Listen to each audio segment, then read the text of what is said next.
The influence of St. Francis de Sales on interreligious dialogue.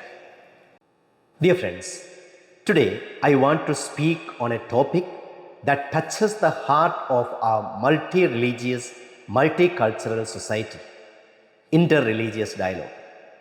And more specifically, how St. Francis de Sales, a saint from the 16th century, continues to guide us today in our pursuit of understanding, peace, and unity among different faiths. In an age filled with divisions, polarization, and suspicion, St. Francis de Sales offers us a path not of confrontation but of compassion. His life and teachings are a rich source of inspiration for how we can engage meaningfully with those of other religions, especially here in India. The first point of our reflection today is a saint for dialogue and unity. St. Francis de Sales lived in a time of great religious tension. The Protestant Reformation had created deep rifts within Christianity. Yet, rather than fight fire with fire, Francis de Sales chose dialogue over debate, reconciliation over conflict. In the Chablais region, he met resistance from Calvinists who had broken away from the Catholic Church. But Francis de Sales did not respond with harsh sermons or threats.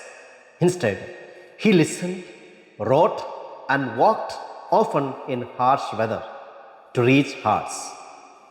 And his efforts bore fruit.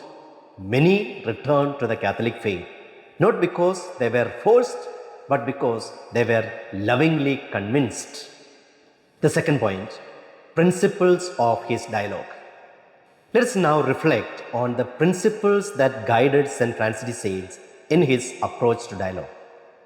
These are timeless and deeply relevant, especially in pluralistic settings like ours. First of all, love and charity first. St. Francis de Sales famously said, "Everything by love, nothing by force." His entire ministry was rooted in this principle. He approached people of different beliefs not as enemies, but as brothers and sisters. Dialogue for him had to begin in a spirit of respect and affection, not suspicion. Secondly, dialogue, not dogma battles.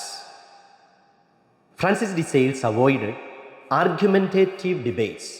He chose instead to share, not impose.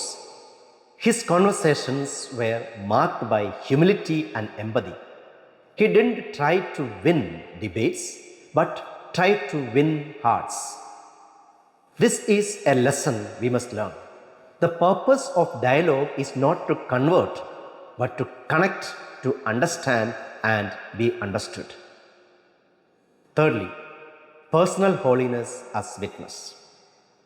Francis de Sales believed that the credibility of our message depends on the integrity of our lives. If we want to be heard, we must first be living examples of the love and compassion we preach. Holiness is not about being perfect, but being sincere, open, and loving. Fourthly, communicating clearly and kindly. Francis de Sales wrote with clarity, beauty, and simplicity.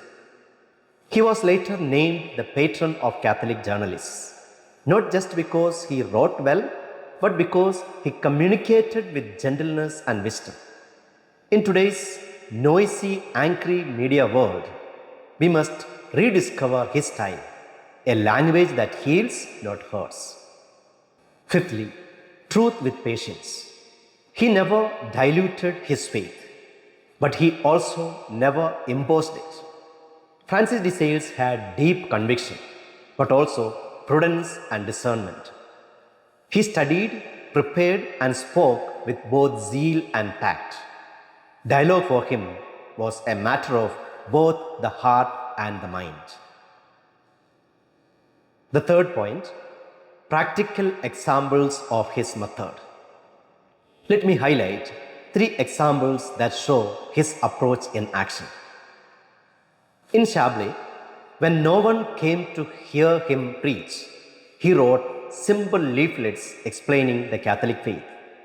These writings opened doors and minds and eventually the hearts. He dialogued with Theodore de Beze, Calvin's successor. They disagreed, but their exchange was respectful and sincere. He always prioritized unity over being right. His goal was reconciliation, not argument. The fourth point for reflection, his relevance in India today. Why does all this matter to us in India? Because India is a land of great religious diversity and also religious tension. St. Francis de Sales gives us a model for peaceful engagement across differences.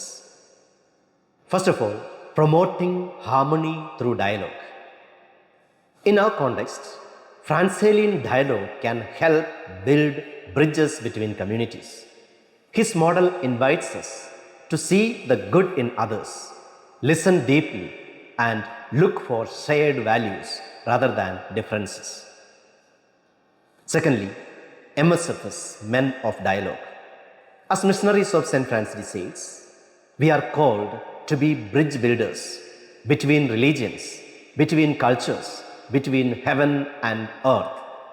To be a man of dialogue is to be a man who loves first, listens patiently, and speaks with both truth and tenderness. Thirdly, opportunities and challenges. India's diversity offers a great opportunity for mutual learning, but also requires caution and sensitivity. Like Francis de Sales, we must be prudent and prepared. Communal tensions are real, but they can be overcome by choosing love over fear.